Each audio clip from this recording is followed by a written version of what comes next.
কেমন আছেন? আশা করি আপনারা সবাই ভালো আছেন এবং সবাই ভালো থাকেন এটাই কামনা করি। আজকে ছোট্ট একটি টিপস আপনাদের সামনে শেয়ার করব। আশা করি এটা আপনাদের জন্য সহায়ক ভূমিকা পালন করবে। বিশেষ করে যারা নতুন কন্টেন্ট ক্রিয়েটর হিসেবে কাজ করতে চান।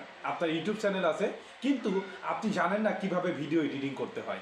যে কারণে আমি আপনাদেরকে সামনে যে টিপসটি শেয়ার করব সম্পূর্ণ ফ্রিতে আপনি একটি ভিডিও এডিট করতে পারবেন খুব সহজেই। তো এজন্য সর্বপ্রথম আপনাকে আপনার গুগল প্লে স্টোরে যাবেন। আপনারা জানেন গুগল প্লে স্টোর আপনার অ্যান্ড্রয়েড ফোন থেকেই কিন্তু আপনি গুগল প্লে স্টোরে চলে যাবেন। গুগল প্লে স্টোর থেকে আপনি ইনশট অ্যাপসটি ইনস্টল করবেন। আমি আবার বলছি, গুগল প্লে স্টোর থেকে ইনশট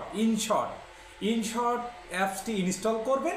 দেন ইনশট অ্যাপসটি ইনস্টল করার পর আপনার এখানে আপনি সম্পূর্ণ ফ্রিতে ভিডিও এডিটিং করতে হবে। এজন্য আপনাকে তারা 15 সেকেন্ড অথবা 20 সেকেন্ডের একটি অ্যাড শো করবে।